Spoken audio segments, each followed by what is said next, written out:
Looks like we have a decent little following of people here all of a sudden. Am I preparing you for the dark corners of your world? Or just filling 15 minutes of your time? Who knows? But I like to think, in the back of my mind, that I've been doing at least a little bit of good. Sometimes in my line of work, you get a bit jaded. Not a shock. Same thing happens to better people than myself in all kinds of normal jobs. But without sounding melodramatic, I have to say, there is a special kind of hollow that comes from seeing the kind of monstrous filth the corners of reality contains. Bringing down the vibe a bit there, wasn't I? Sorry about that. I don't tend to have much interaction with folks. Hazard of the job, I guess. Let's liven things up a little bit though. Last time, I went over one of the nastier examples of the supernatural. This time, well, I can't say it's a Disney movie, but moderately less tortured death. So why bother telling you? Isn't this all about learning to protect ourselves from the things that go bump in the night? It is, and this will be more than a full ways not to end up as a tortured slave for a millennium. But this entry is mostly for folks who want to go a little deeper into this dark world I'm the tour guide of. If you are not interested in taking risks with your mind, body and spirit, I'd suggest avoiding the rest of this entry. But if you think you might have what it takes to dip a toe into my pond, I can't stop you. I can only give advice.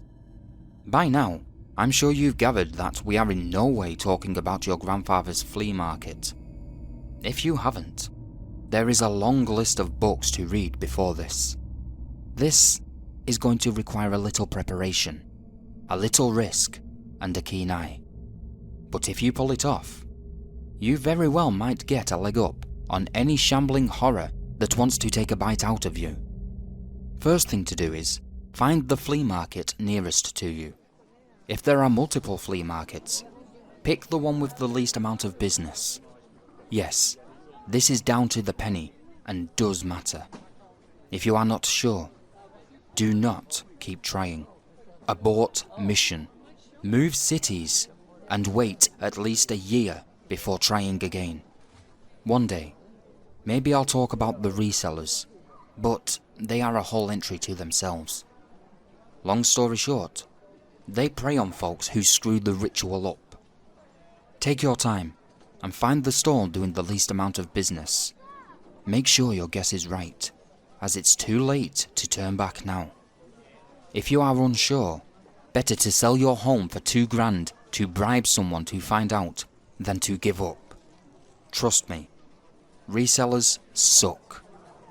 Once you find this booth, strike up a casual conversation.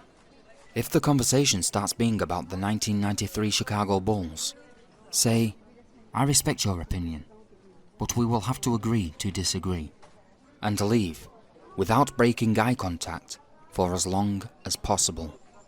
If luck is on your side, you won't wake up with a set of disembodied hands peeling strips of you away. Not really though. The real consequences would get me, my account, and likely anyone who read this banned. If things are going well, the person will tell you, I know it's slow here, but I make most of my money at the flea market across the street. You now have 30 seconds to get across the street.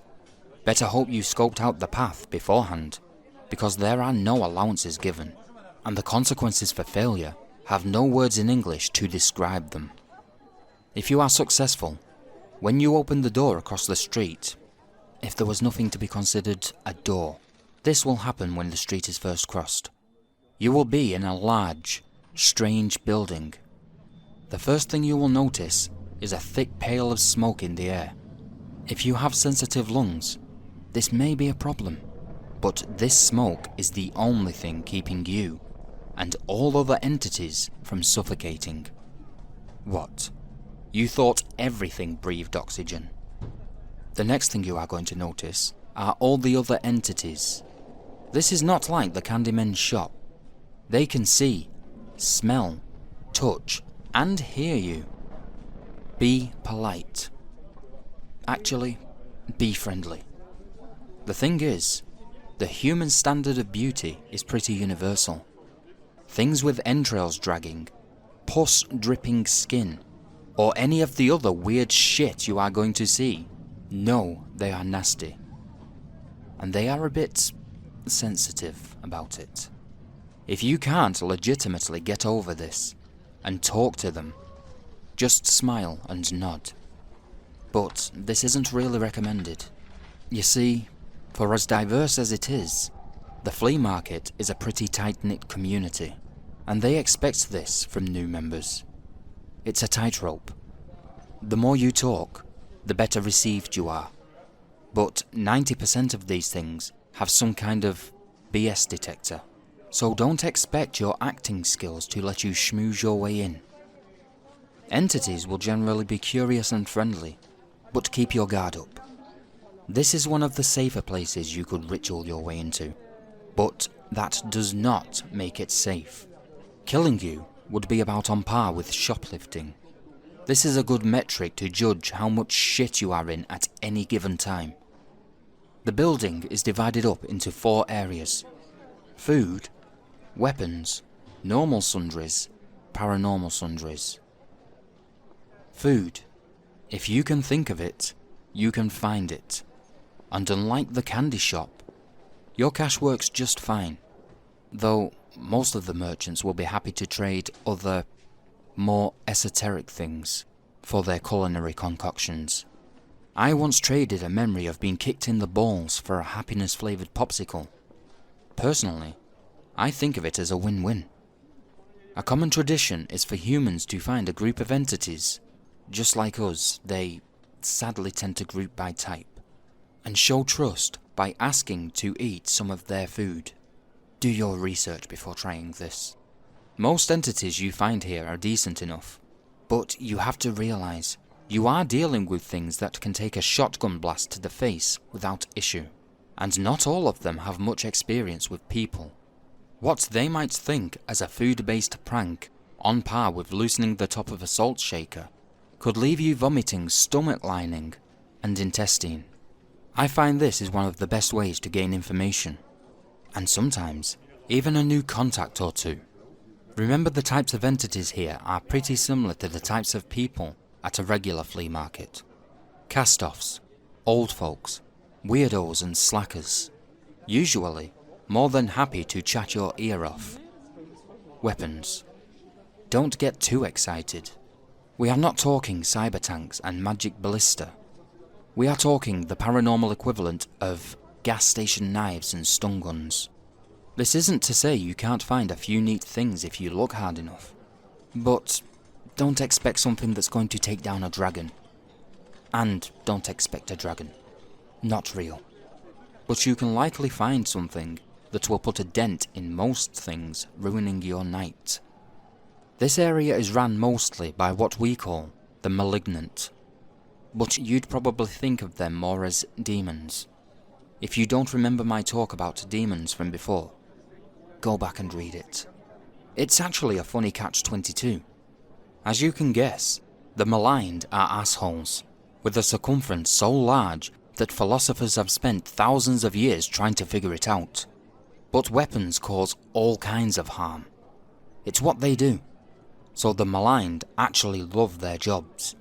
It literally gives them a high to spread harm. So generally, this is going to be one of the more friendlier places you can be. What do the maligned look like? Anything they damn well please, really. Okay, I'll give you the non-dickhead answer. Here, they generally appear as a real type A Chad yuppie asshole, with some major characteristics exaggerated. Height, bulk, junk. Something about them is going to give you pause. Don't pretend you don't see it. These are probably the easiest things to please when it comes to flattery. Just be honest. Seriously. They are going to radiate intimidation. Don't think for a second that the fact they sound like cartoon villains who are going to close down the rec centre fool you. They can be hard to do justice to without witnessing one. Best I can do is give you a couple of my lines I've used that have gotten some goodwill. Your fingernails look like they could easily pull out my tongue. Your presence makes me feel lost and alone. I've realized I couldn't defend myself against you if I tried. Holy fucking shit. What are you? I know what you want to know though. What's the best thing you are going to find? Hard to say. Depends on what you are willing to pay, and who you ask. But me, best thing I've found. Handgun. Didn't need reloading. Shot ghosts. Ghosts are complicated. I'll have to explain them someday. Pretty underpowered. It was at one point a 357 Derringer. But useful. Cost me more than a year's salary. Sad thing is, when we go from corner to corner, we can't take most things with us. So for me, it's about finding the best deal, not the shiniest toy. Just remember though, these things are still essentially demons.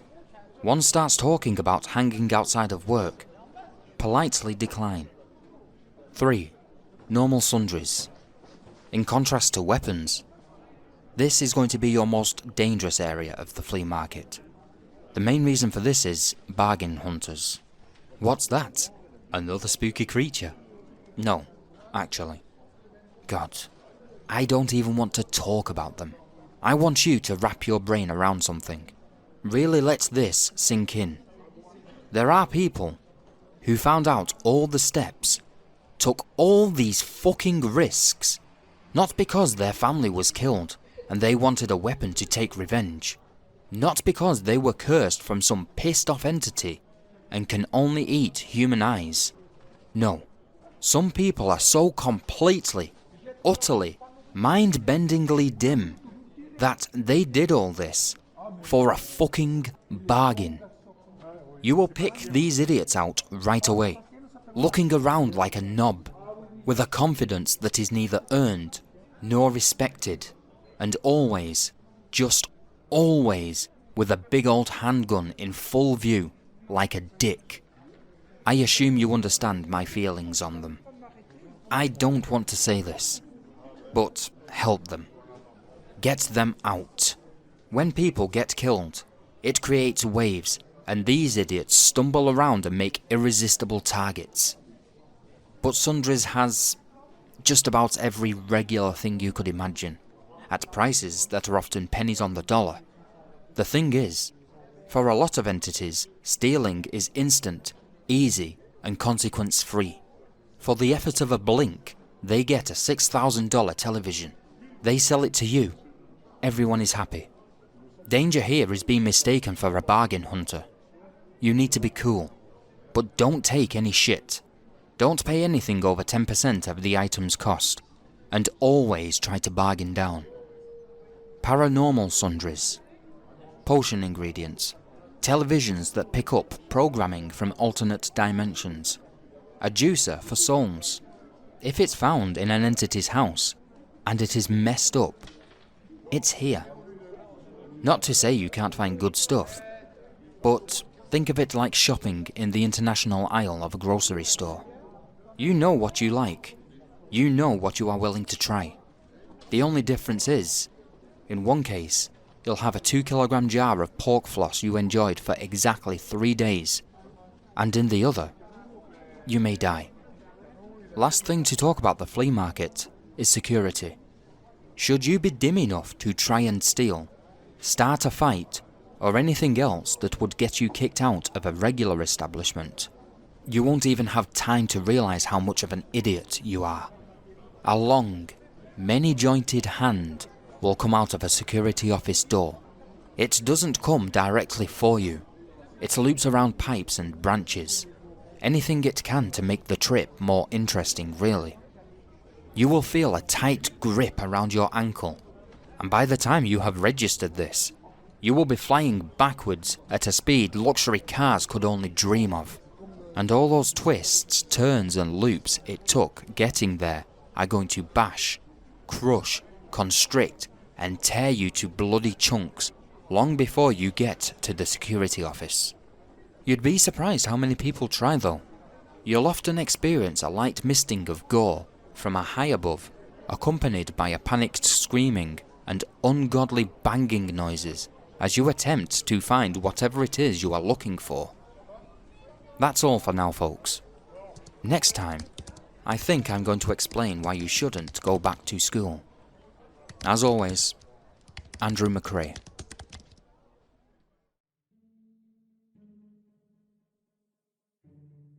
Are you lonely? Would you like a date for Valentine's Day? Maybe... Maybe you just want to fuck. Maybe you want someone who's going to be truly devoted to you, who will make all your dreams come true. Today, I'm going to bestow upon you one of history's darkest secrets. No longer will you spend your nights alone.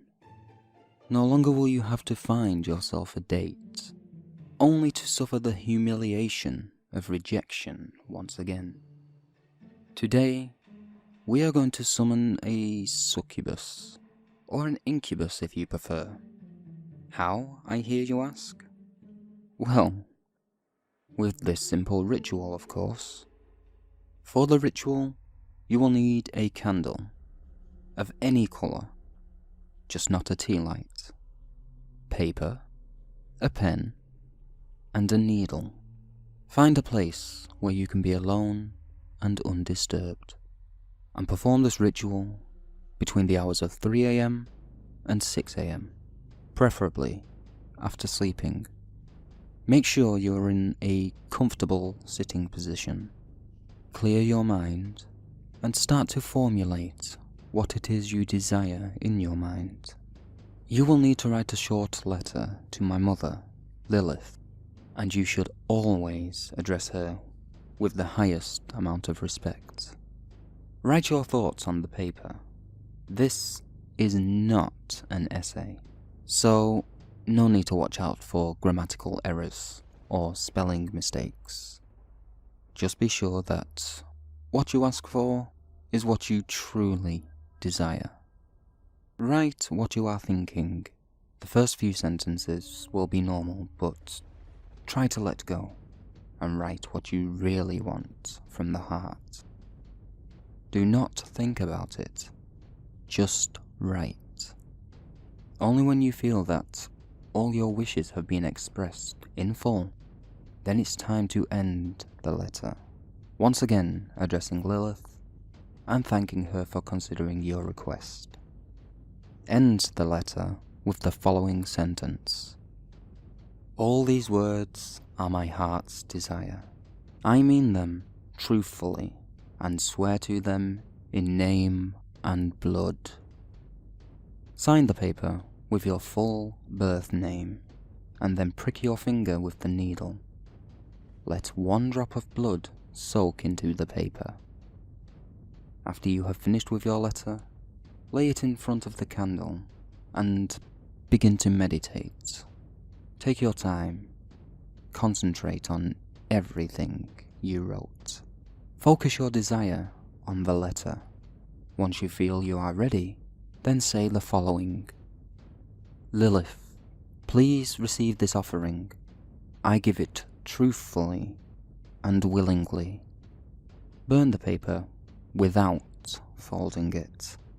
And while burning it, say, may the light of this candle burn brightly and guide your daughter to me.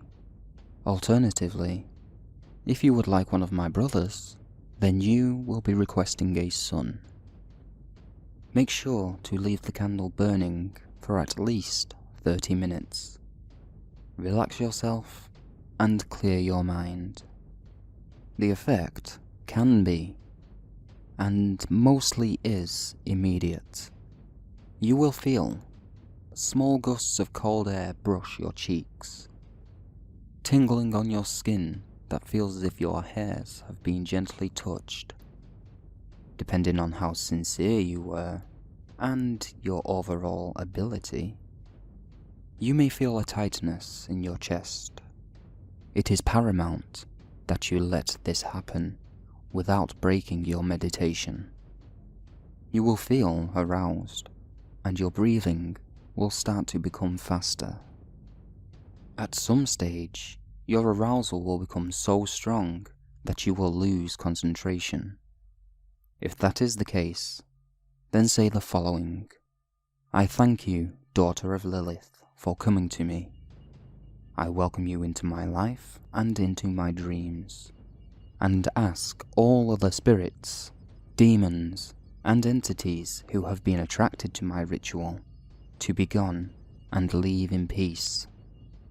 Blow out the candle, and then go to bed, and that's all it takes. So the next time you find yourself feeling lonely, be sure to ask my mother to send you one of my brothers or sisters, just as Kyle did. He has been very lonely every Valentine's Day for the past 3 years, and he didn't want to be alone this year. So he performed the ritual with moderate success.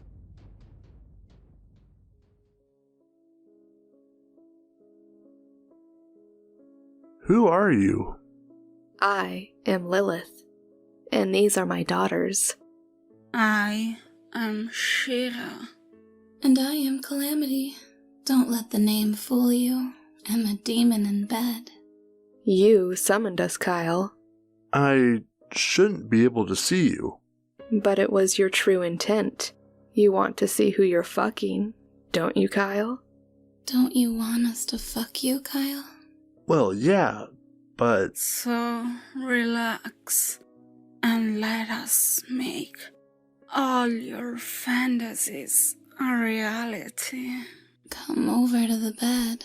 I don't know. Something doesn't seem right. Don't you want to feel good, Kyle? Don't you want to feel our hands all over your body? Don't you want to feel our warmth as we fuck you? Take my hand and come with us. This all seems so much. I shouldn't be able to see you. I think that... Don't think. Just do. Come on, Kyle. Come with us. Don't you want us to fuck you? Well, of course. I did ask for this. I'm just overwhelmed. I guess I didn't expect it to work. Oh, it worked, Kyle. It worked just fine. Kyle did exactly as my mother and sisters requested, and he had one hell of a night. Little did he know, when sleeping with one of my kind, we have a nasty habit of draining your energy. Your life force, if you will. And that poor soul didn't last the night while fucking 3 of my family. So remember, if you try this, pace yourself, or you may find this Valentine's Day to be your last. Nico, we have another ritual. I'm sending you. Take Shira with you. Come, brother. Well, got to go. Looks like I'm being summoned.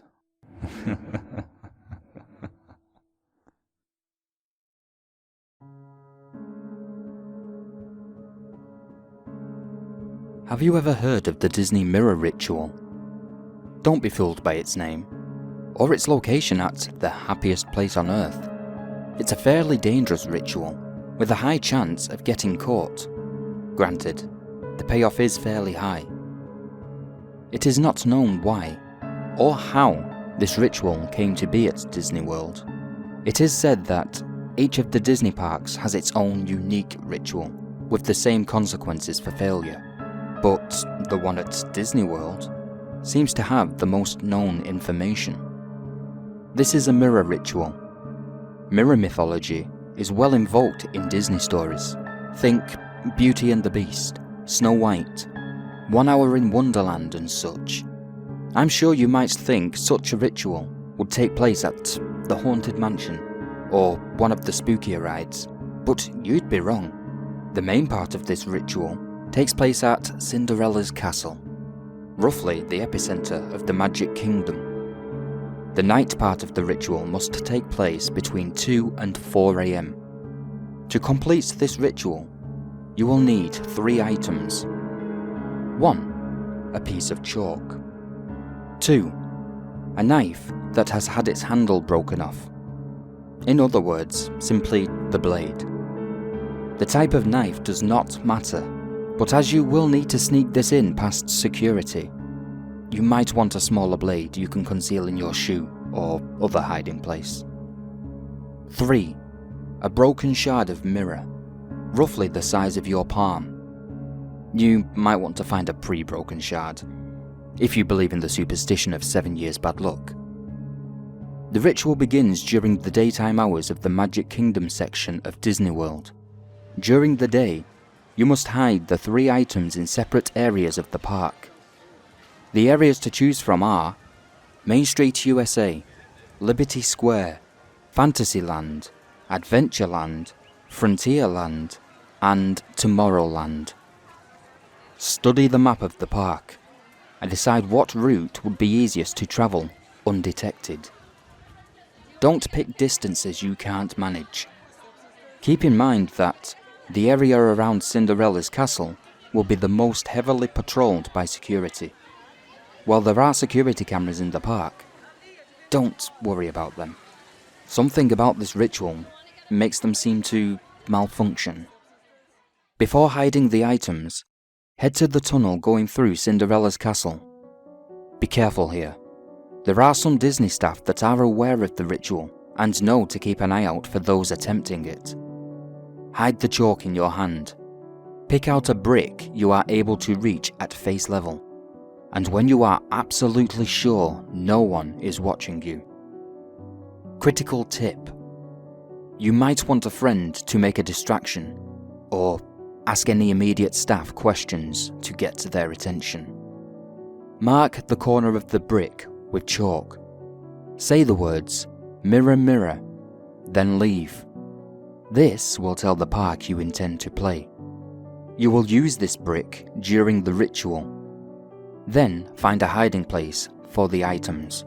At this point, you have completed the daytime part of the ritual. Use the remainder of your time as you will until the park closes, but make sure to find a place you can remain hidden once the park closes for the night. It's not easy, but it has been done. If you decide not to go through with the ritual, retrieve the items, erase the chalk mark, and leave the park. You can only cancel the ritual during the daytime hours. Do not attempt the ritual again. Ever. Do not emerge from your hiding place right after the park closes. It will be full of maintenance workers and patrolling security. Wait until at least an hour after the park closes. But remember, you need to be done before 4 AM. The security presence will be smaller at that hour, but by no means gone. Watch for the roaming security guards and make your way to your items. Retrieve the mirror shard last, or you will trigger the most dangerous part of the ritual early. If you reach any of your hiding places and the item is gone, run. The park doesn't accept your challenge. You need to reach the entrance and get out, or even get yourself busted by security, which will be a much preferable fate. Once you retrieve the mirror shard, you will begin the second, more dangerous phase of the ritual. Security patrols are no longer your concern. They will have mysteriously disappeared, or gone dark. You may see a flashlight beam way off in the distance, but they will not come close to you. Some chalk this up to magic. Others theorize that completing the steps until this point triggers a parallel dimension of sorts within the park. Regardless of this cause, you have a new concern.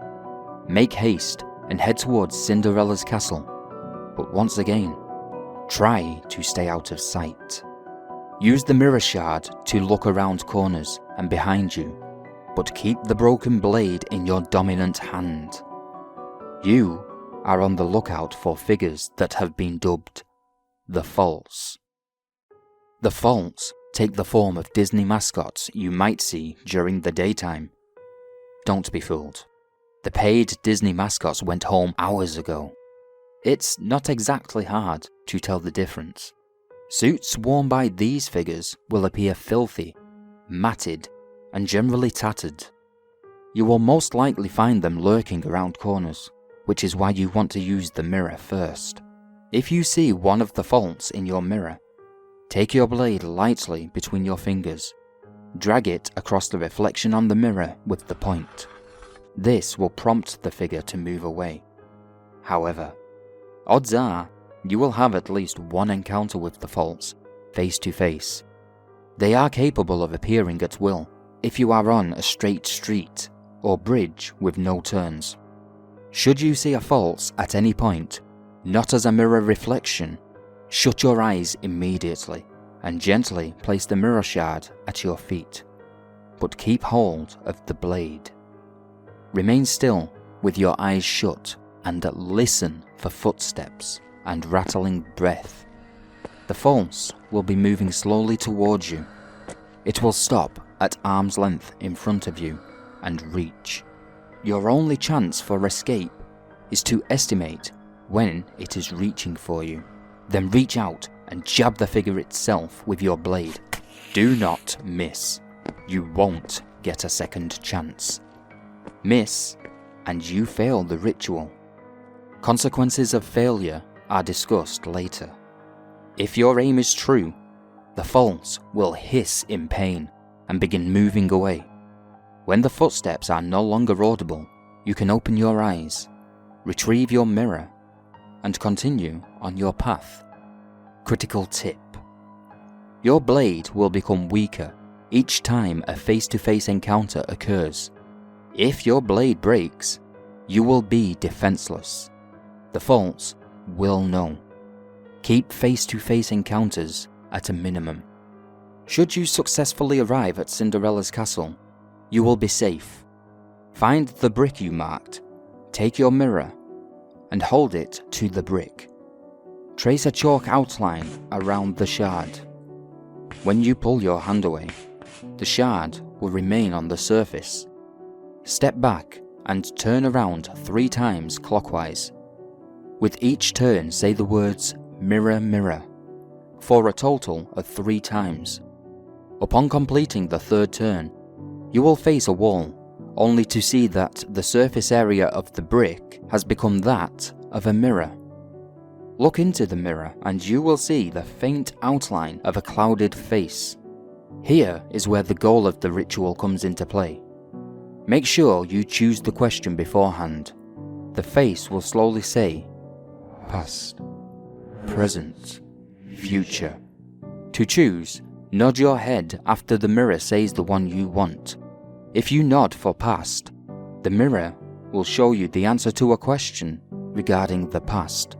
It can range from a personal mystery from your own past to a historical mystery, such as who killed JFK. For present, you can ask to be shown a solution to a problem currently plaguing you or an issue the world currently faces. Future, needless to say, will show you a future outcome yet to pass. Ask the mirror your question and watch your long-awaited answer. Once you have your answer, step away from the mirror again. Turn around 3 times, now in a counterclockwise direction. Again, with each turn, say the words "mirror, mirror" for a total of 3 times. Upon completing the 3rd turn, the mirror will be gone, and so will the shard. The castle has taken it as tribute. Leave the castle. Head back to your hiding place. On your way, drop the blade in the moat surrounding the castle. Keep hold of the chalk. You need not worry about getting caught by security or any faults at this point. The park respects your accomplishment and will allow you temporary safe passage safely.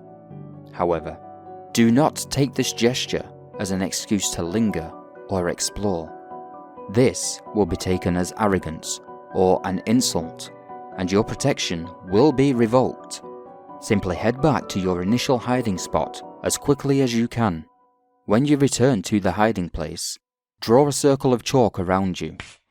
If in a location with a door, draw half a circle around the door on the floor. Remain hidden until morning when the park opens and visitors have been let back in. Critical tip: do not fall asleep. Do not respond to any voices or footsteps you may hear, no matter how close the sound gets to you. If you're hiding in a place with a door, do not react to knocks, no matter how frantic they become. You will remain safe if you stay awake and quiet. Most important of all, do not follow along if you hear a Disney song being played. This includes singing, humming, or even following the song in your mind. Cover your ears with your hands and don't let the song get stuck in your head. The following day, once you know visitors have begun entering the park, leave your hiding spot and immediately head for the exit of the park. Do not stop to do anything, just leave. Drop the chalk at the entrance, and once you have left, never return to Disney World. Ever.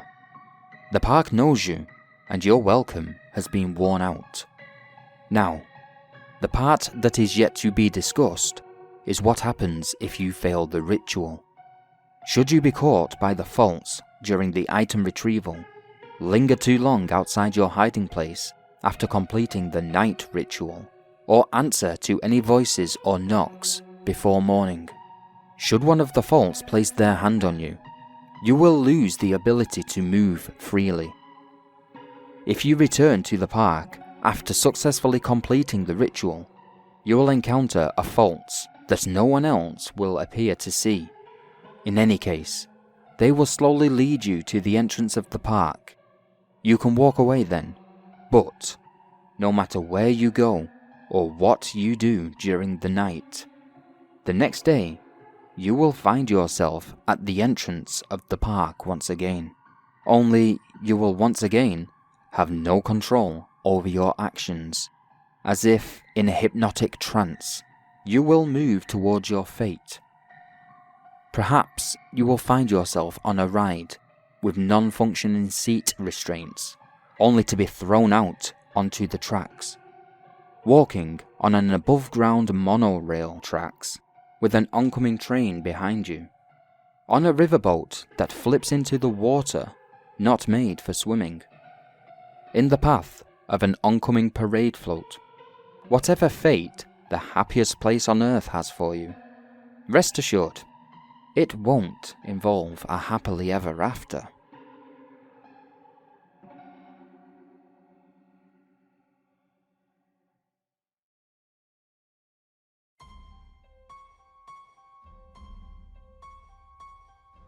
Have you ever visited Edinburgh? Beautiful city, no matter what time of year you go. The castle that sits at the centre of the city is awe-inspiring, looking down on the surrounding area from the mount. The peaks and valleyways of the land have resulted in a city that flows with the landscape. Streets that surround can be steep, with numerous sprawling alleyways even steeper. It is here that we find Flesh Market Close. It could be mistaken for any other darkened causeway in the city. It sits among the shops and tourist traps, relatively non-threatening, and can be used as a shortcut to get down from the station if you are in a hurry. The name has been justified through some who point out that flesh markets were a local term for butchers, and through others who suggest it is a hangout of women of the first vocation. These are incorrect. There is a market on the close, but flesh is not the product. It is the currency. Market hours are dusk until dawn, and the entrance fee is one mouthful of your own blood. Prepare a glass and progress down the alley. As you get halfway down, swig from the glass and spit against the wall. The blood will bubble and spread across the wall, coagulating into a hardened scab. This will then start to flake and scatter. A rather anticlimactic door will be revealed beneath. Stepping through is disorientating, as logic will tell you, you are stepping into a building. The space you are stepping into has no walls, with darkness shrouding the edges. It is at the penumbra that a number of stalls are set up, run by individuals who look like market traders from across the globe, from Arabian merchants to Cockney grocers to New York street conmen. All of their clothes are splattered with blood and offal. These figures will entice you to come speak with them, and will gesture to a number of signs around their stalls regarding the sale they are currently having. Upon approaching one of the stalls, they will start to pressure you to make a deal with them. You are currently welcome to do so, and the products that are available are certainly worth consideration. Starting at the cheap end of the spectrum, you may wish to offer one breath. A lungful will net you knowledge of the weather for the next day. In itself, a rather pointless purchase at this age of smartphones and the Met Office, but centuries ago, invaluable. Taking this offer will result in the seller reaching out with his hand flattened and then quickly grasping it into a fist. The air will literally be stolen from your lungs and cause a few moments of gasping as you catch your breath. Are you attached to your fingers? How attached? I mean, do you reckon you could do without your little finger? The sale will provide you instant forgiveness from any one person you desire for any wrongs you may have encroached against them. Agreeing with this one will cause the trader to grin and shout, "One Yubbitsome special coming right up." They will lunge forward and grab your wrist, pinning it to the table. Don't resist, because no one likes a tough sell. A flash of steel, and you will be minus one digit. Just remember, you can only pay twice. Now make no mistake, it will hurt. There will probably be a lot of blood, and if you don't take care of the wound, it may even get infected.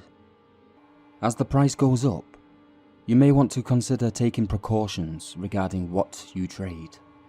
Tourniquets and stutures would certainly not go amiss.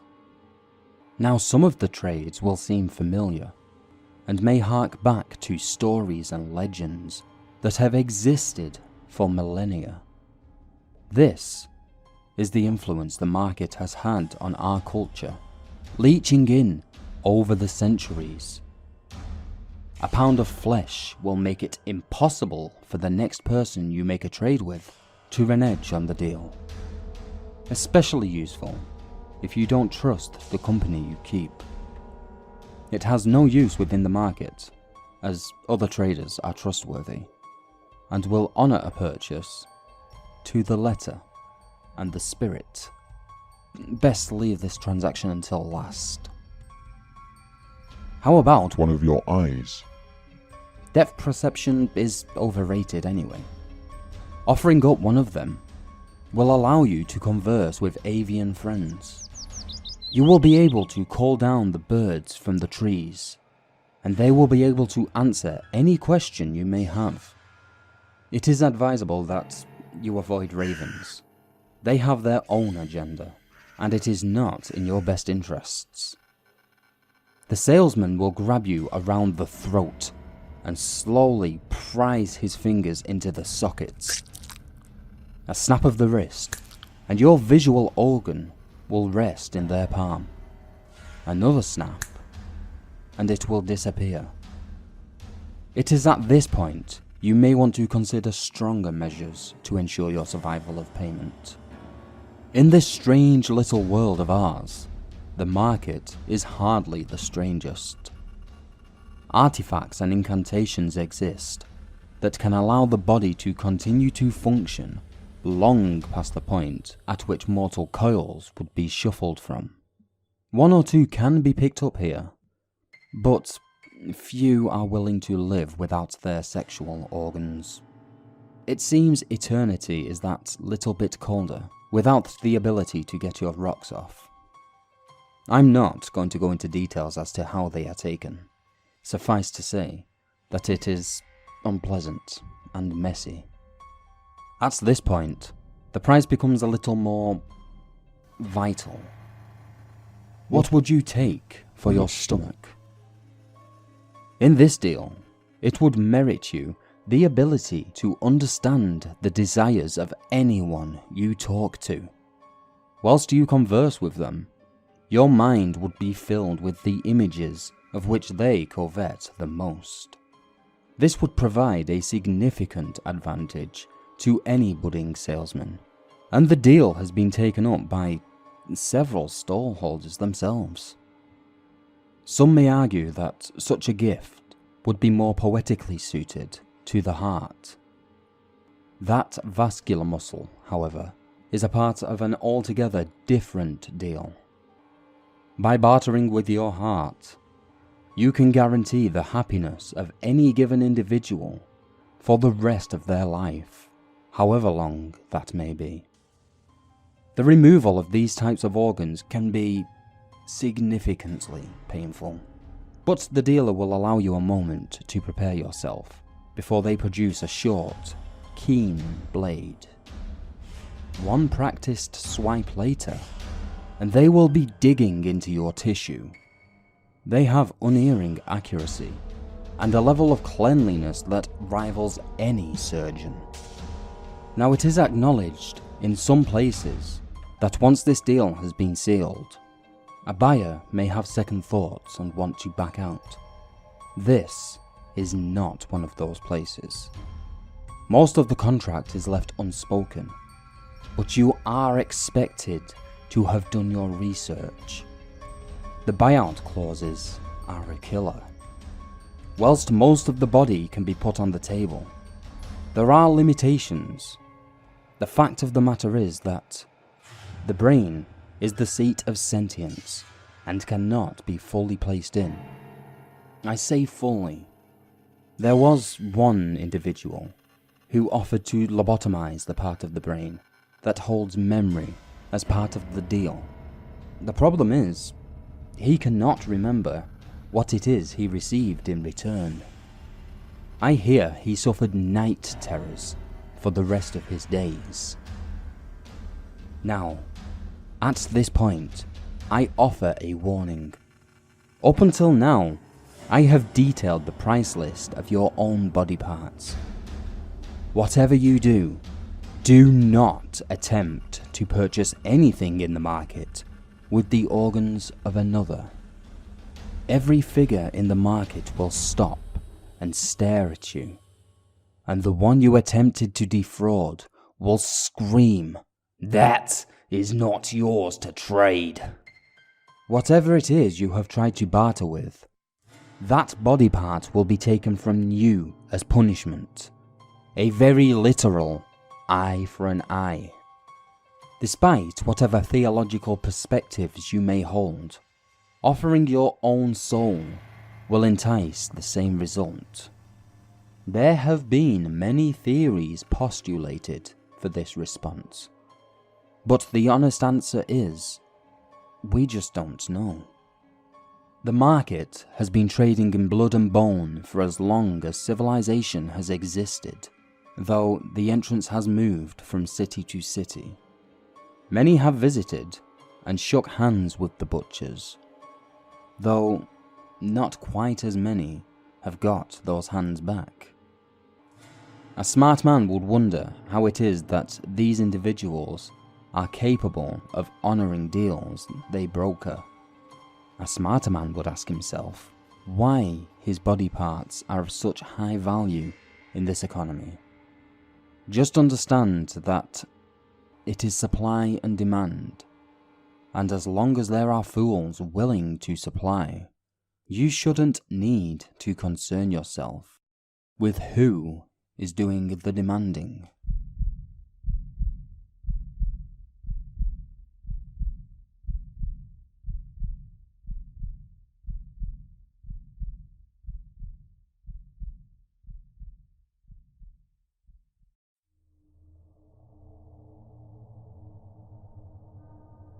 I'm glad you were able to return. Most would have walked away chuckling to themselves at the notions I shared with you last time. It takes a special kind of obsession to ask questions and return, inquisitive and demanding. Well, if you want more answers, this old man is going to need more libation. After all, in this world, everything has a price, including this conversation. I want your full birth name. Last name? That was advertising. You want my story? I want your name. What I intend to do with it is none of your business, thank you. Now, to your first question, who am I? I apologize that the introductions were overshadowed previously. My name is of little consequence. I am a former trader of the market. I have distant memories of being alive during the first civilization, where I traded to all. I was unscrupulous. I would gorge hard and tear the shirts from their backs if I could. I took more than I gave, and eventually, I was noticed. One evening, as I was closing up, I was visited by a blind old woman. She offered to purchase some food, and extended a hand, holding currency far greater than the value of what she was buying. I didn't even hesitate. I swiped the cash and gave her some rotten fruit. She thanked me and left. I finished closing the store and took out the coins. Though I did not recognize the markings, gold was gold. It warmed my hand, burning hotter, but when I went to fling it away, it remained stuck to my palm. The heat intensified until I started to scream, shout, beg, and reason with the coin. The golden disc started to melt, and rivulets of molten gold burned up my arm, scoring channels as they beat a path to my face. It poured into my orifices, mouth, nose, ears, and finally, eyes. My mind burned, and I knew nothing else.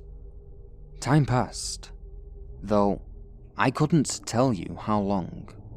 I don't know if I was in hell, but if I wasn't, the underworld had some competition. Eventually, pain abated and my mind was capable of cohesive thought. I was now within the market. Looking around, I saw the other stalls, and the people manning them. A young woman approached me, and helped me to my feet. She told me how the first few minutes can be disorientating, and then she told me where I was. Like any reasonable individual, I took her words at face value. I laughed in said face, and spun around, searching for the exit. There was none. Turning back, I asked how to get out. She had gone silent. She was staring over my shoulder, looking around, and there was... I'm sorry. I have difficulty with this part. You see, I can tell you what he looked like, but I don't think that was what I was seeing. He was tall, far taller than any other in the market. He had long, stiff robes that gave him a pyramidal quality, raising to a tightly bound collar. I think he was wearing a mask. I hope he was wearing a mask. My eyes wouldn't let me focus on his face and sought the ground in self-defense. He glided towards me and leaned in. I felt hot breath on the top of my head as he addressed me. Strong heart, quick mind, sharp eyes.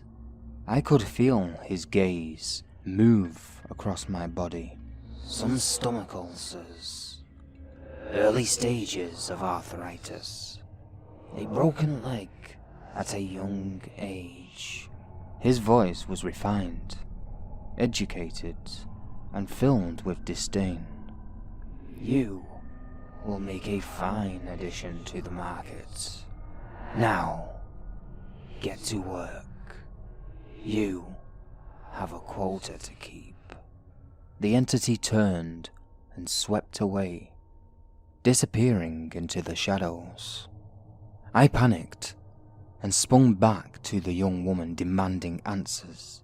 I begged and offered, but she would only repeat the motto of the market. I heard this time, and again, over the centuries, and after a while, found myself saying it, and truly believing it. Ministerium Expedentio. It was years before I understood the meaning. Service is redemption. I asked who the entity was. She shrugged. They didn't know, but they all referred to him as the accountant. He was the one to appease here. She told stories of traders who had not made their quotas and were required to fill demand from their own bodies. In the flesh market, one way or another, you didn't stay below quota for long. At this, my mind focused with single intent. I had solution now. I would serve the market and earn my redemption. But life is rarely that simple.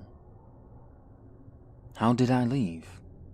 I'm not ready to tell that story just yet. Let's just say there are some costs that are far greater than the skin off your back. But I understand you had questions pertaining to last time. It's understandable. You want to play the game. You want to know all the rules. Now, there are trades that can be made, even with organs that we ourselves consider useless. The appendix, the organ which fell from grace. Having this little obstruction torn from you will result in a change in the way in which your body sustains itself. You will be able to survive on nothing but raw meat.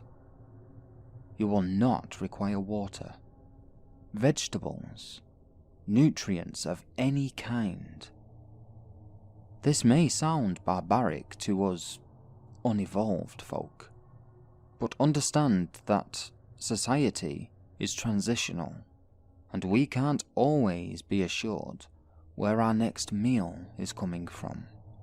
In recent years, humanity has advanced in medical sciences to the level where they can actually place organs of another within someone. To us in the market, this was astounding. We had no concept how this would impact our commerce. It was not pleasant. One individual was noted repeatedly returning to the market. His torso was riddled with scars, and we realized that he had been trading some of the less necessary organs, and had made preparations to replace outside. It was after the removal of his bladder for the 4th time. The trade gives you the ability to survive without the need of water for 3 lunar months. The fool had only been using it as a demonstration of his skills, and was fast becoming a celebrity as some form of holy man. As he offered his bladder again, the accountant exploded out of the shadows. He swept towards the man, wrenched him to the ground and leaned in close, screaming into his face, "Ungrateful, stupid, arrogant, obnoxious little man. You seek to defraud me. Allow me to show you how to turn a profit." His laughter echoed as the poor man was dragged into the shadows. A couple of days later, one of the other traders pointed out that a corner portion of the robe seemed to have a number of scars burned into it. So, yeah.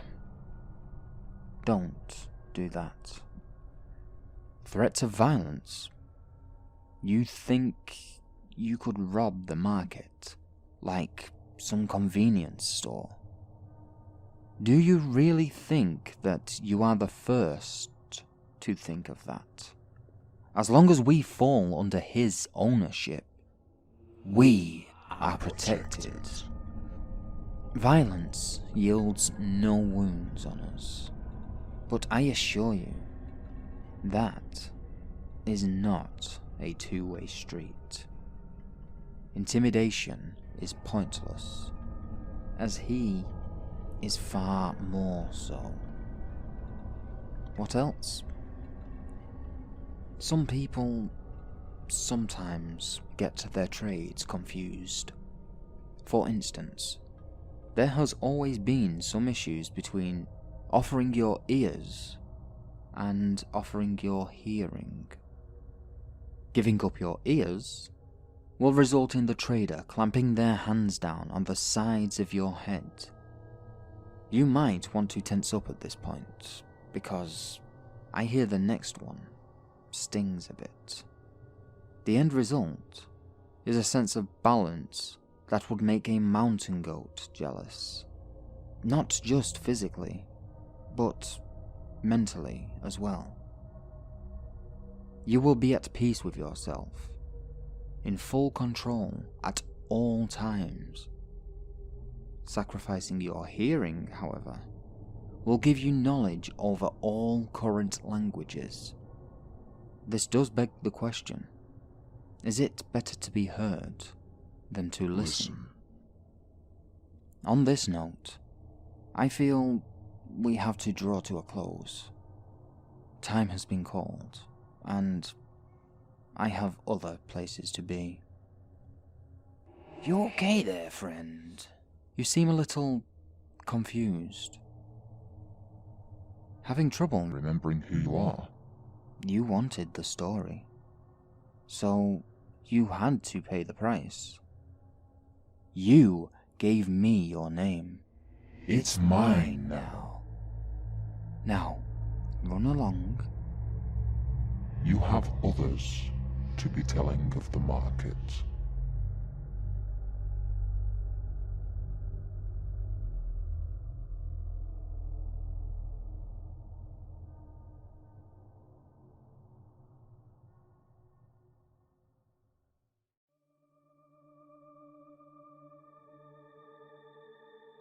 If you're ever in England, there is a place quite unlike any other place in the world, deep in the English countryside, located in the southwest, there is a small village that time has forgotten. No human being has lived there in over 200 years. It won't be on any map, any road sign, as no roads lead to it. And even if you search for it and find it on Google Maps, it's said that this area of map is blurred out, like a big patch, just blurry, whilst the rest is fine. Time, and indeed everyone, has forgotten about this place. If you do wish to visit it, you will need to travel there by foot, as the nearest road is 30 miles away. The walk will be long, and towards the end, you will have to pass through a huge forest. This forest is dark, and most who enter will never be seen again. If you do make it through the forest alive, I will be waiting. When you come out of the forest, you will be outside the village. It will literally be like stepping 200 years into the past. There is no time for pictures, however, as at this point, you will realize that any modern device will be gone. You will get them back later. Make your way through the village, but do not stop. You are being watched. One wrong move will lead to your death. If you bring any sort of weapon, you will be killed. Make your way to the wishing well in the center. Once there, you will throw into it a 1p coin, a 2p coin, a 10p, 20p, and 50p coin. You will then put into it a sample of your blood. By doing this, you are saying you want blood money. When you return, you will gain a vast fortune. But there is still one more thing up for grabs. Do not leave the wishing well and stand there for 5 minutes. You've come this far, have you not? A large figure will suddenly emerge from the water in the wishing well. He will rise up to your height and then offer out his hand to you. His face will be decomposing. His eyes will be empty, with worms going through them. He is the last guy who came to the village, but he didn't listen like he should have. He will offer you his hand. Fear will kick in and you will want to run, but do not run. His hand will have maggots and spiders crawling down it. His flesh will be nothing but bone. The stench will make you want to pass out, but you must take his hand. You will feel a surge of power rush through your body, followed by a huge flash of light. A thunderstorm will erupt out of nowhere. You will pass out. When you awaken, this could be 5 minutes later. It could be 5 years. You will be laying in your sleeping space in your home. You will be unharmed in any way. Any virus, disease, or illness you had will now be gone. You will be attractive, and above all else, you will now be immortal. As you get up from your bed, I will be there. I will hand you the deed to the village. If you ever return, you will notice that the village is now occupied again by townsfolk, except they're living in a time zone 200 years ago. When you enter it, all time on the outside world will freeze until you leave the village again.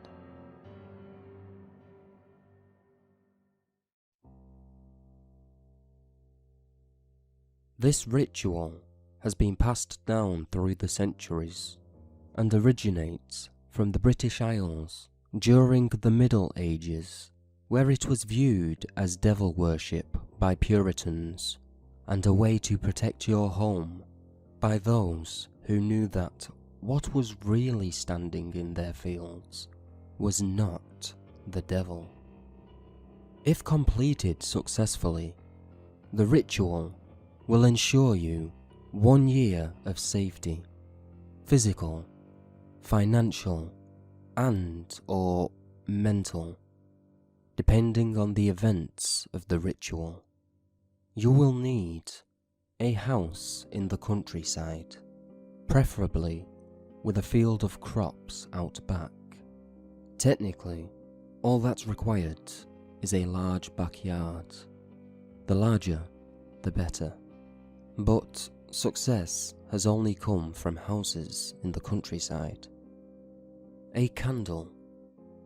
Attempting to use a flashlight, cell phone, or any other electrical source of light will be unsuccessful, causing the light source to flicker and die after only a few seconds, which is why either a candle, an oil lamp, or any sort of non-electrical illumination is required.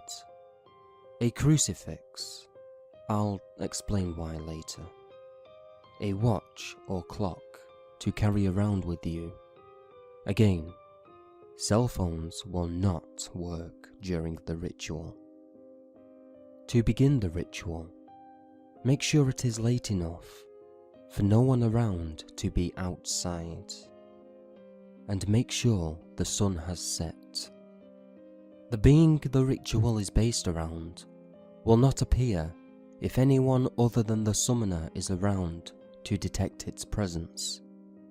The earliest successful summon was at 9 o'clock. Light your candle, go out into your yard and whisper 7 times, but who will scare the crows away, while facing the house.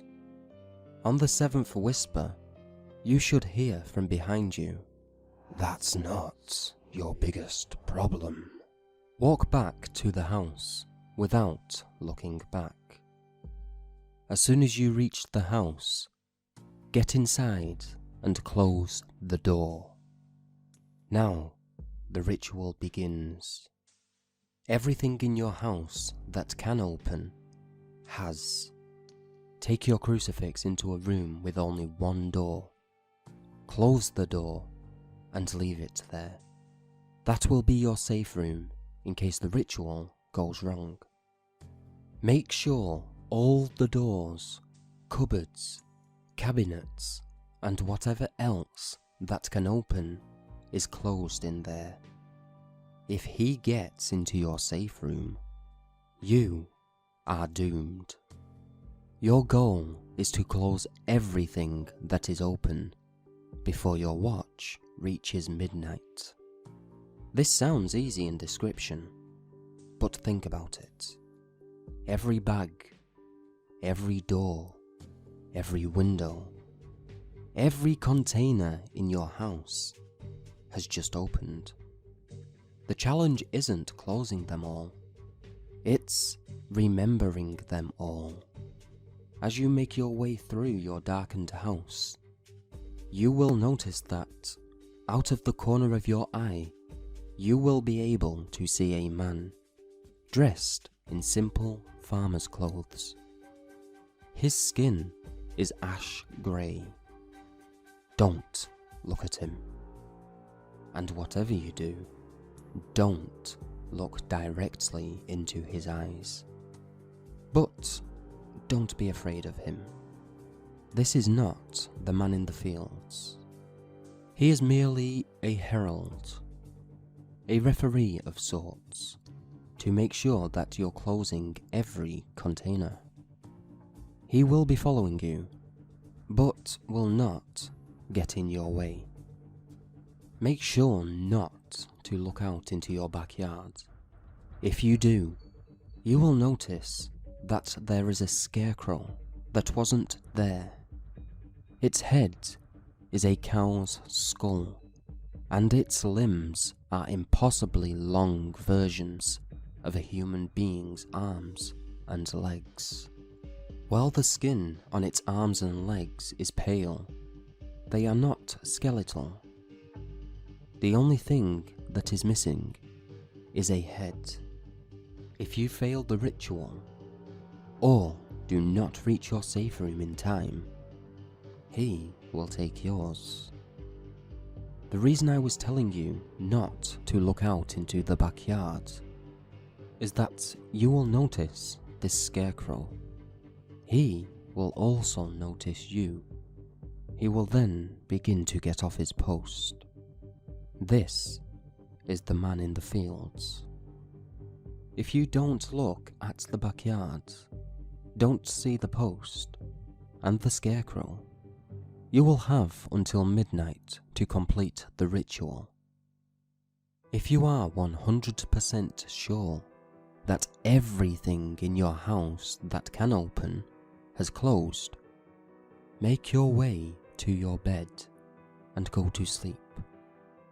For exactly 1 year, you will have complete and total safety in everything you do, depending on when you started the ritual. If you started it 3 hours from midnight, you will only be completely physically safe. A lot of people have used this to elongate their lives past where they would normally end. People like cancer patients and the elderly. If you started it 2 hours from midnight, you will not only be physically safe, but financially safe for 1 year. You could quit your job and still never have a need for money.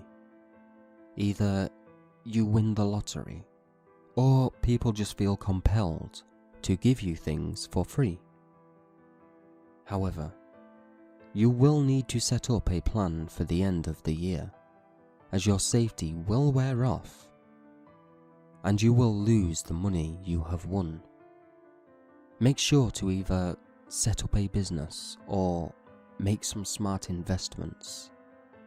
If you started the ritual 1 hour from midnight and somehow managed to finish it, you will be completely and totally safe for 1 year.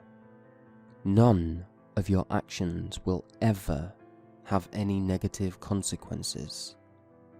I'd tell you not to do anything immoral, but if you're going to go through your entire house in 1 hour and somehow manage to close all the boxes, doors, windows, cupboards, bags, cabinets, and drawers, then you can do whatever the hell you want.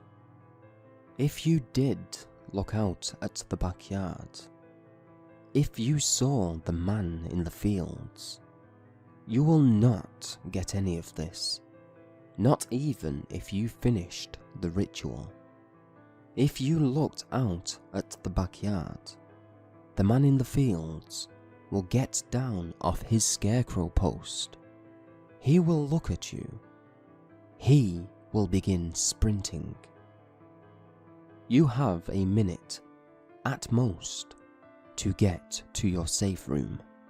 Run inside and lock it tight, and double check to see if everything is closed inside. You do not want him getting in.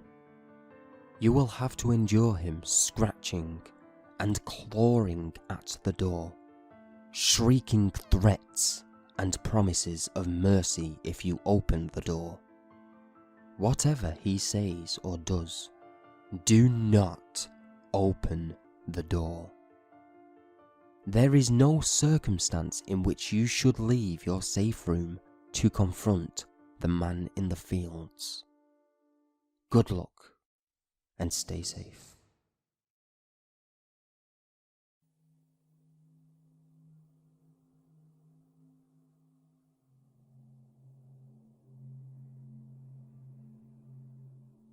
Perhaps you've heard the legend of the supposed Holy Hour that occurs on certain days of the year.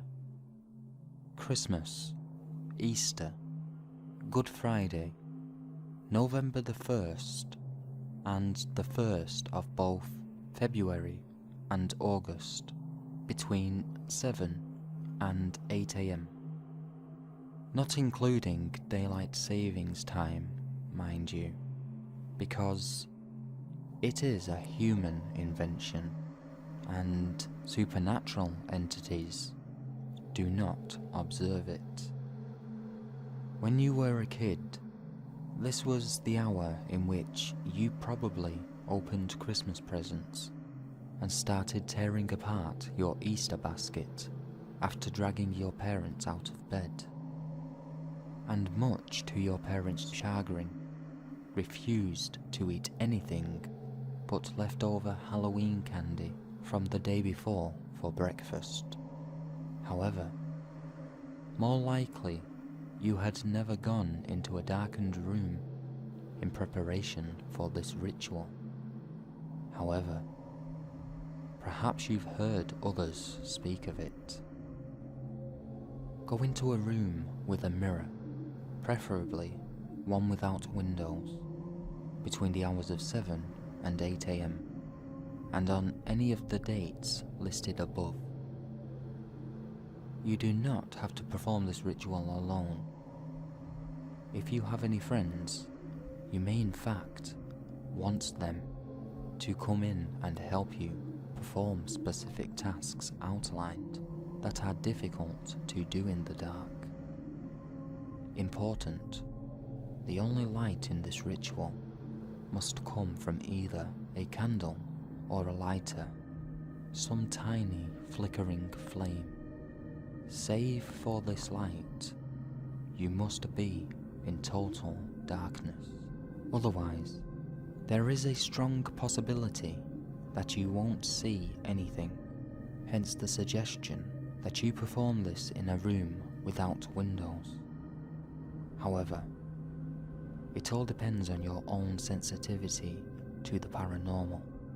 When my friend performed this ritual last November the 1st, we had to shut all the doors in the hallway first, because the light from the door crack kept distracting him.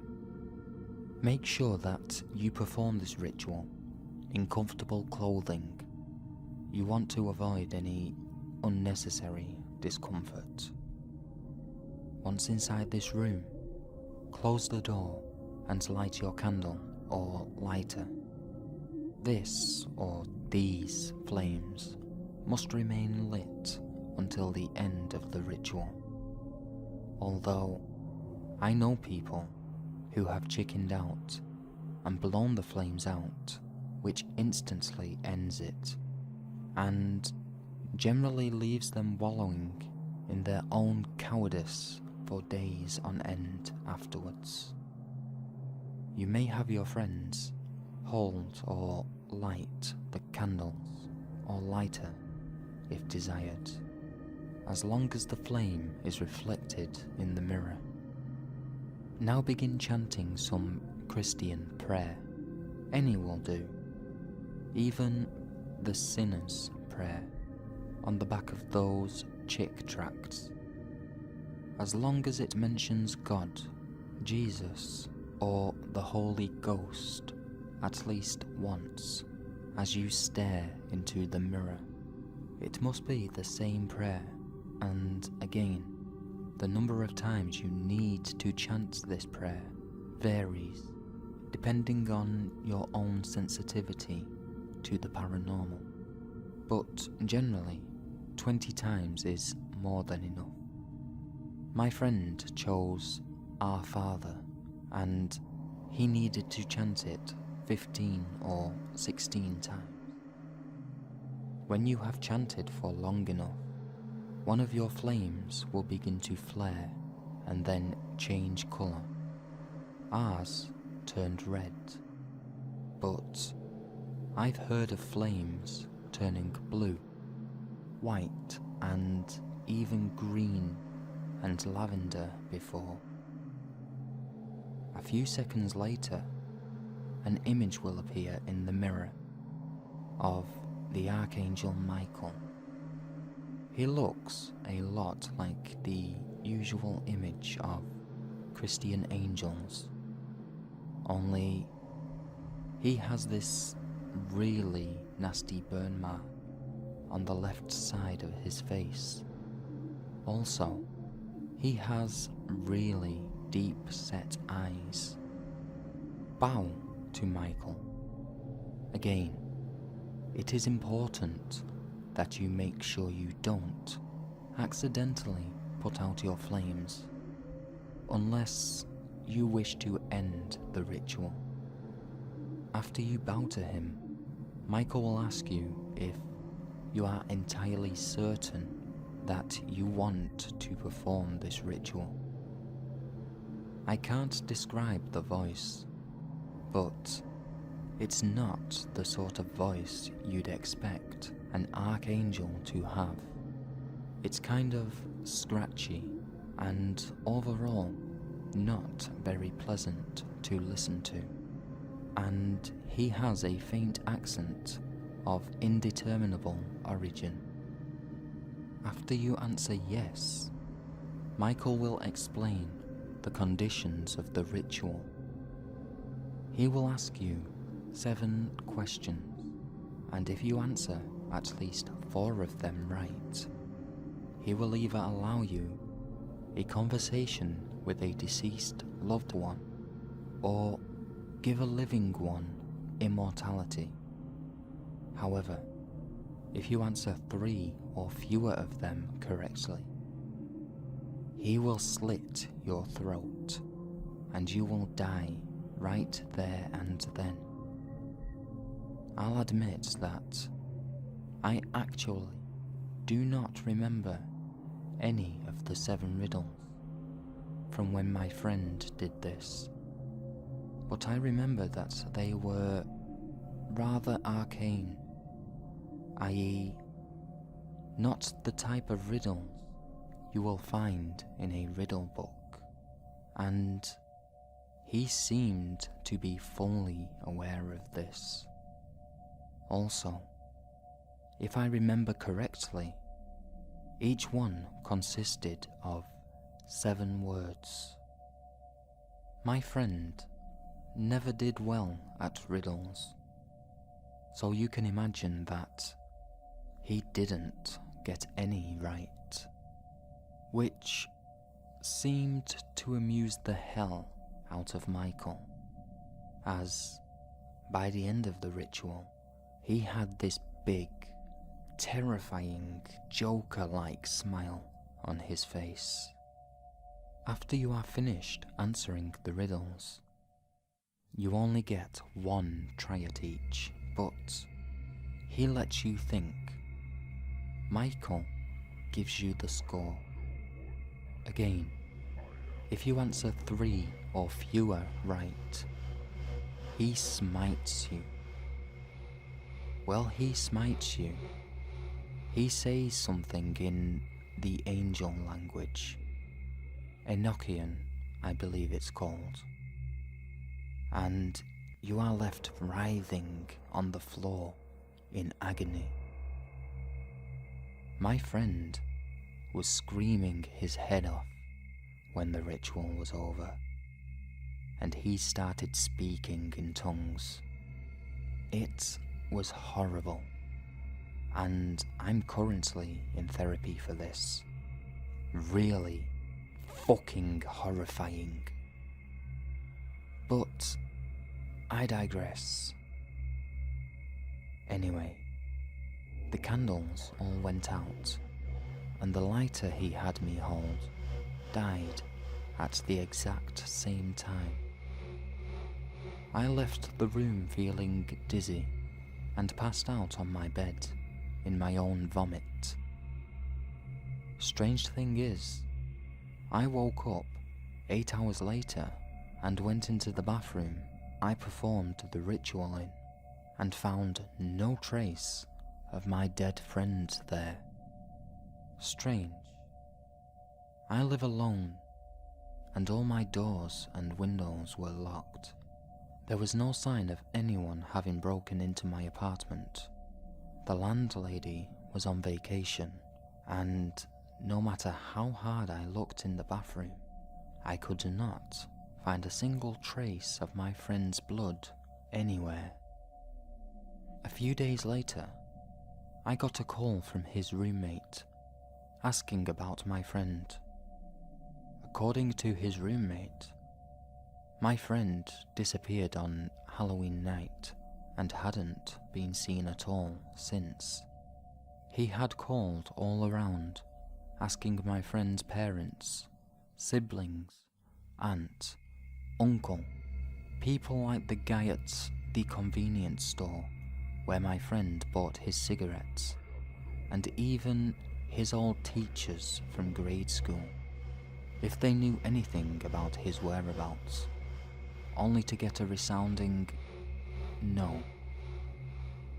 He decided to call me because, apparently, I was the only person out of the people both he and my friends knew that he hadn't called yet. So I told him exactly what happened. My friend's body mysteriously disappearing.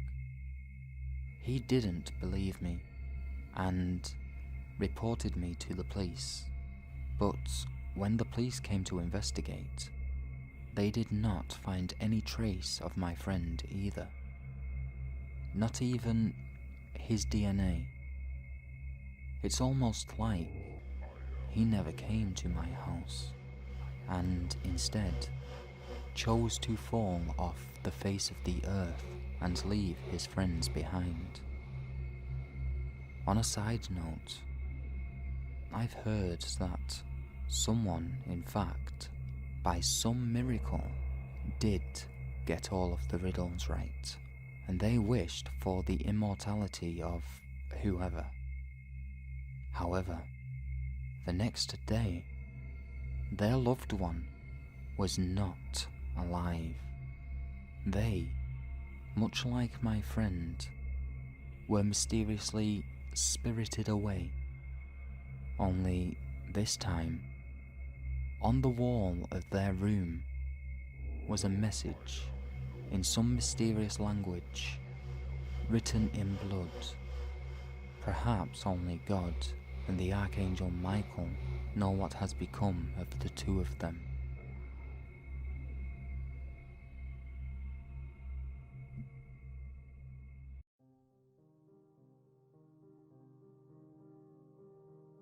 There are times within a person's life when they will curse the limitations of their own human body. While it can perform many actions, there are moments when it is simply not enough. Have you ever tried to swim underwater for long periods of time? Perhaps you have been beaten senselessly by a hulking bully. It could be that you are late to your destination. Whatever the reason may be, I can guarantee that you've wished you were stronger or faster, bigger or smaller. You may have wanted to change your appearance at will, or have the ability to perform any other superhuman ability. For years, humans have had to rely on the progression of technology in order for them to lift extremely heavy stuff or arrive at their destination hurriedly and the like. But what if I told you you could gain these superhuman abilities for yourself? You probably wouldn't believe me. This seems reasonable. As a matter of fact, I would doubt your sanity if you did believe me. But for those whose sanity has slipped, there is a way to be granted with what you wish. The ritual to do so is not particularly difficult. No, the hard part comes afterwards, and those who have gone through the ritual never lived their life the same way again. The ritual begins with you locating an area in which you would be alone for miles. When you do find such a place, you must fall onto your knees and repeat clearly the phrase, "Let it be known that I have forsaken the path of holiness and call upon the King whose throne lies on the sea," twice. If the King has heard you, he will summon himself before you.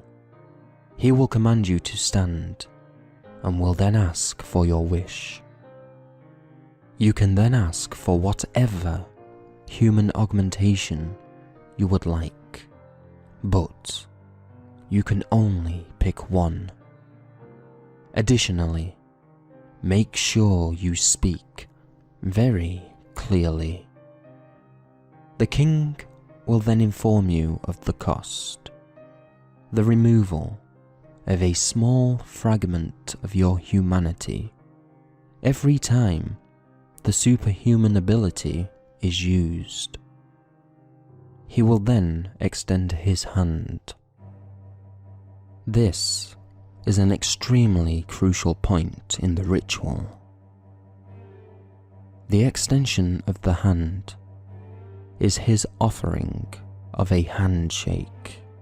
Now, you can decide to withdraw from the deal, in which case he will inflict a large cut on your hand. The King does not like those who waste his time. Alternatively, you can accept the deal, in which case you are to shake his hand. Choosing the latter option will instantly grant you whatever it is you wished for, and the King will go back to his throne. This is the end of the ritual. As mentioned before, at any point you activate your ability, you will lose a small fragment of your humanity. The smart ones tend to be very economical with their power usage as a result, or at least they start off that way. At some point, anybody who has an ability that surpasses that of other humans tend to end up abusing it. Even though it is through tiny fragmentations, their humanity withers away inevitably. There will be a time when the person with power subtly but surely morphs into a creature that represents their ability and their personality. But the person with the power will not notice this, for they have fallen deep within the recesses of their own foul nature. All those people will know is how to use their power for their advantage. Before long, they will have completely mutated into a subhuman beast with no knowledge of who they are and where they came from. They will be slaves to their own power. The first ever case of this deal with the king occurred with a man who grew jealous of his brother's strength. These brothers were the great-grandsons of a man humans refer to as Adam. Furthermore, it passes down through several books that Adam met the king, who tricked him into eating a forbidden fruit. To this day, the king continues to make deals with humans who seek power greater than they can handle, and they continue to transform into unknowledgeable creatures. You've probably seen one of them before. There are parks called zoos that are dedicated to observing them in the habitat they've had to survive in.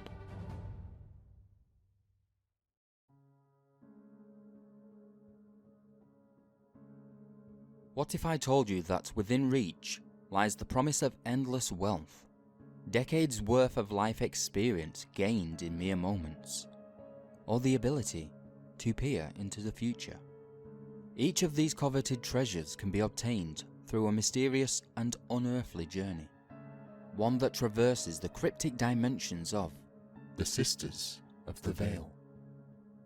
Let me guide you through this arcane path, intertwined with an ancient radio ritual, offering these alluring prizes, but at a cost shrouded in enigmatic dread. Are you ready to venture into this realm? To perform this ritual, you'll need to start by acquiring an analog radio. This aged device serves as your portal, a link to the hidden dimensions beyond our own. Its analog frequency tuner is the key to unlocking the elusive pathways that lead to the mysterious realm of the Sisters of the Vale. Once you've obtained this historic instrument, make sure it's ready for the next crucial steps in the ritual. To proceed, ensure the radio can tune down to 70.2 AM and has a headphone jack port. These features are crucial for your journey ahead. They play a vital role, allowing you to connect with the hidden signals that link our world to the mysterious domain of the Sisters of the Vale. Once you have an analog radio, with all the necessary features, your next step involves setting the stage for the ritual. Find a secluded spot where external disturbances are minimal. This must occur at precisely 2 AM on any Friday the 13th of the year. The timing is crucial for the ritual's success, as it enhances your focus and connection with the ethereal frequencies awaiting your reception. Now you must tune your radio to 70.2 AM and endure the dissonant static for a grueling hour and 15 minutes without falling asleep or removing the headphones. This endurance is the threshold, the key to opening the door to the elusive realm. If you persist through this prolonged duration amid the static's eerie cadence, you'll gradually perceive a faint whisper emerging from the noise. This signifies the progression of the ritual, signaling your impending transition into the mysterious realm of the Sisters of the Vale. Upon awakening within a vast chamber, an overwhelming sense of dread takes hold as the 70 Sisters of the Vale loom before you.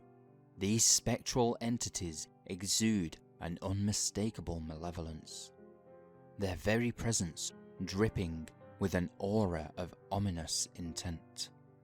The Sisters' form is a grotesque blend of the spectral and the horrifying, their faces twisted into nightmarish masks of terror. Their piercing gazes, cold and unrelenting, bear down upon you, instilling a primal fear reminiscent of facing unspeakable horrors. As they motion towards a trio of doors, a bone-chilling realization sets in. This marks the commencement of the harrowing and perilous journey through this foreboding and malevolent realm. Led by the foreboding Sisters of the Vale, you stand before 3 doors, each pulsating with an aura of its own. The first door appears unassuming, its surface devoid of any distinct features, yet a palpable air of emotional turmoil emanates from beyond. The second door, weathered and ancient, exudes a chilling sensation, hinting at an unseen horror lingering within its confines. However, it's the third door that sends shivers down your spine. An infernal gateway emanating an aura of impending doom, its very presence foretelling of unfathomable trials. The Sisters, their malevolent presence looming, await your choice. The first, unassuming door promises 70 years of condensed life experiences, an amalgamation of wisdom and insight beyond measure. The second door, weathered by time, grants you a glimpse into your own future, allowing you to peer 70 years ahead, unveiling the secrets of your destiny. As for the ominous third door, it tempts you with the allure of unparalleled fame and riches that exceed the boundaries of imagination, promising a life of fame and wealth that spans beyond 70 lifetimes. With your decision imminent, the Sisters of the Vale stand silently, their haunting gaze fixed upon you as you prepare to step into the unknown, embarking on a journey that defies the bounds of sanity and fortitude. Beyond the chosen door lies a seemingly infinite expanse, a room without walls, where the floor stretches into a perplexing void. At its center stand 2 doorways, imposing and foreboding, each without handles, seemingly melded seamlessly into the floor. The first door, crafted from a dark, pulsating flesh-like material, radiates an eerie warmth. At the base rests a beating human heart, suspended in an ethereal glow, throbbing in a hypnotic cadence, seemingly synchronized with the very rhythm of life. Contrastingly, the second door bears a cold metallic sheen, etched with arcane symbols that shimmer faintly in an iridescent glow. At its base lies a human brain, pulsating with an otherworldly luminescence, each rhythmic throb echoing in unsettling synchronization with the heart nearby.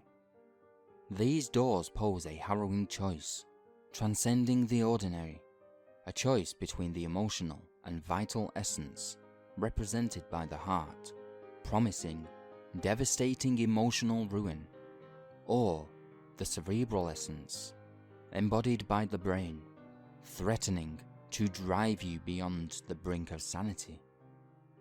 Once you've made your fateful choice between the doors, take a decisive step and firmly stamp upon the chosen organ, symbolizing the destruction of your own essence. As your foot connects with the pulsating flesh, a chilling resonance echoes through the room, and a door you've selected begins to open. Within the chosen door lies an infinite corridor, stretching into eternity, its walls seemingly composed of a flesh-like, shifting substance, a faint iridescence flickering among its edges. Rows of doors line the passage, a dim glow emanating from the numerals etched upon them. Each numeral flickers akin to a wavering flame of a candle, casting a faint, intermittent illumination upon the corridor's eerie expanse. Strangely, progress here isn't measured by distance travelled, but by the passage of time. 1 year precisely. It's a year of unending emotional or mental turmoil, an agonizing journey through amplified memories of the hurt inflicted upon and by those closest to you. The desolate passage becomes your solitary abode for the year, an isolated trek through the haunting echoes of past grievances. Each step forward signifies a relentless confrontation with emotional scars or mental trials, with only one of the Sisters of the Vale as your spectral companion. Their presence serves as a reminder, a haunting spectre that looms nearby, observing your struggles within this agonizing solitude. As you travel this desolate corridor, every step forward plunges you deeper into emotional torment or mental anguish. Along this lonely path, the Sister of the Vale, your spectral companion, becomes a harbinger of punishment, delivering retribution for each perceived misstep. Her unseen hands leave scratches upon your skin, traces of her ethereal presence etched in faint, ghostly patterns. At times, her presence manifests in chilling bites that seem to pierce the very fabric of your emotional well-being, or inflicts wounds upon your psyche. With every stride forward, the corridor's atmosphere grows increasingly oppressive. The weight of your emotional or mental burden feels magnified. It is as if unforeseen forces anchor your feet, impeding your progress. The Sister's spectral influence extends further, her power seemingly stripping away one of your senses and leaving you disorientated and vulnerable within this haunting expanse. Each punishment inflicted serves as a relentless reminder of your isolation and the spectre's dominion over this realm of trials and tribulations. After 1 year has passed, you will reach the end of the corridor, where you will find a doorway to continue on, and by this door, a ghostly, almost translucent table. As you stand at this crucial juncture, the choice before you carries an ominous weight. Before the spectral table lies a flesh-like pill, an object that defies comprehension. It wriggles and pulsates, exuding an eerie darkness. The pill's surface, a twisted amalgamation of fleshy material, appears almost alive, its irregular contours undulating with an otherworldly rhythm. Within its pulsating mass, faint veins seem to flicker a strange darkness intermittently, casting an unsettling shadow upon the spectral table. The pill's unsettling appearance sends shivers down your spine, an uncanny semblance that resonates with the realm's grotesque aesthetic. Its very essence seemed to mirror the torment and trials that you faced, a physical manifestation of the anguish that permeates this eerie domain. This unnerving spectacle further complicates your choice, amplifying the tensions as you weigh the consequences of ending your nightmare or delving deeper into the unknown horrors that lie beyond the next door. Should you opt to consume this fleshy pill and end your ordeal, understand this: you won't wake up in your world, nor in any other. Your soul will cease to exist, departing the spectral realm and leaving behind your physical body in the real world, a mere empty vessel, devoid of its animating essence.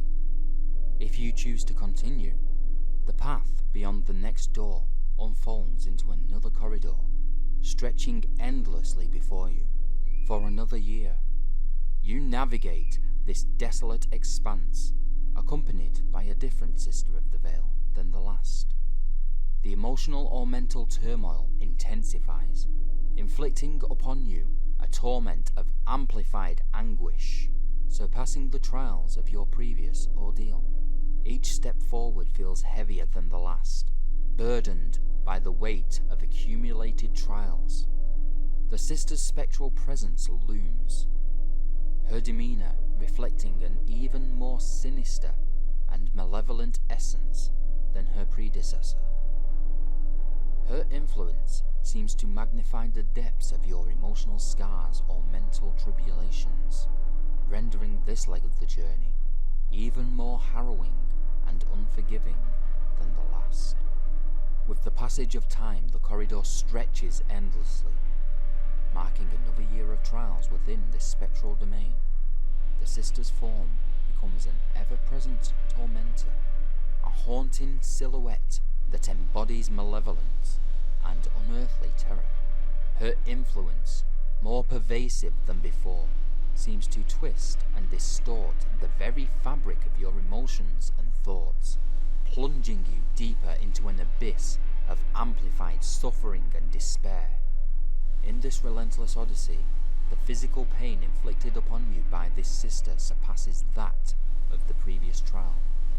Each agonizing moment feels like an escalation of torment, an ever-mounting anguish that stretches the boundary of endurance.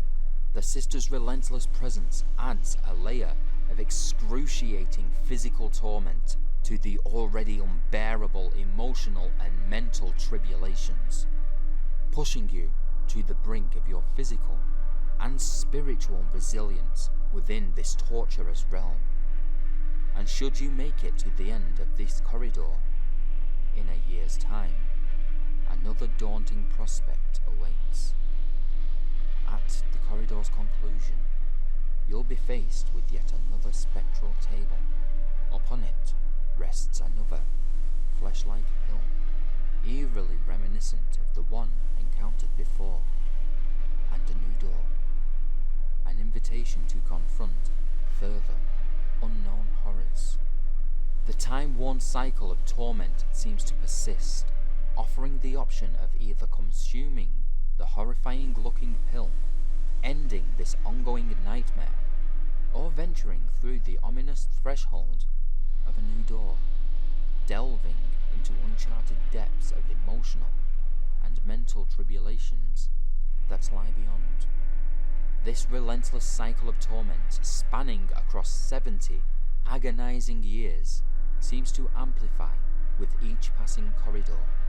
The Sister of the Vale, an ever-ominous presence, stands as a sentinel of spectral agony, each iteration surpassing the previous in malevolence and despair. With every new door crossed, the trials grow darker, delving into abysses of suffering yet unseen. An unending cascade of escalating torment that relentlessly tests the boundaries of one's resilience and fortitude within this nightmare. If you manage to endure and reach the end of this 70-year ordeal, the toll on your being will be immense, physically aged and emotionally or mentally shattered. Beyond the final door lies the outside world, but your journey is far from over.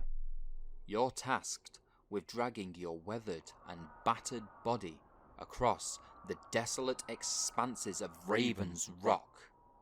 The island is besieged by relentless gale-force winds and unyielding torrents of rain. Your path leads you through the perilous Whispering Woods, a foreboding place where even the bravest hesitate to linger. Legends tell of people vanishing in these woods at night, their fate swallowed by the eerie whispers and unknown terrors that haunt this cursed domain. Your only chance at survival demands unwavering resolve. You must press onwards without pause, for stopping means risking the same fate that has befallen others in these haunted woods. The journey ahead, through the relentless elements and haunting woods, is a treacherous gauntlet that demands sheer determination and an unyielding will to overcome the unknown perils that lie ahead. After traversing the Whispering Woods and enduring the daunting journey through the island's hostile terrain, your path ascends into the towering summit of a mountain. At its pinnacle stands a solitary shack, weathered and worn by time. As you step inside, you find yourself in the island's radio station. Here, amidst the relics of broadcast equipment, you're compelled to tune into the station's frequency, 70.2 AM. As the station emits a familiar static, you sit and endure the white noise for an hour, enveloped in a haunting silence. Gradually, whispers permeate the static, a haunting echo that resonates through the air. The whispers grow louder and more distinct until they engulf your senses, lulling you into unconsciousness. When you awaken, it's not within the spectral realm or the haunting island, but back in the familiarity of your own home. Astonishingly, you find yourself 70 years younger, a physical embodiment of your former self, yet burdened with the weight of accumulated turmoil and trials endured within that spectral nightmare. You're granted a second chance at life, but the haunting memories and emotional scars of the harrowing journey remain etched within your being, a reminder of unimaginable trials you braved within the spectral depths. The reward you receive upon awakening from this harrowing ordeal hinges on the initial door you chose within that haunting realm. If you entered the first door, you'll gain 70 years worth of life experience condensed into moments. Opting for the second door unveils a glimpse of your future for the next 70 years. Choosing the third door brings fame and unimaginable riches. However, a grave warning lingers. Should you attempt to re-enter this realm once more, dire consequences await. If the Sisters of the Vale recognize your return, you risk a fate beyond reckoning. Remembered by these enigmatic beings, you'll face a terrifying transformation, reduced to nothing more than a heart and a brain, sitting at the foot of a door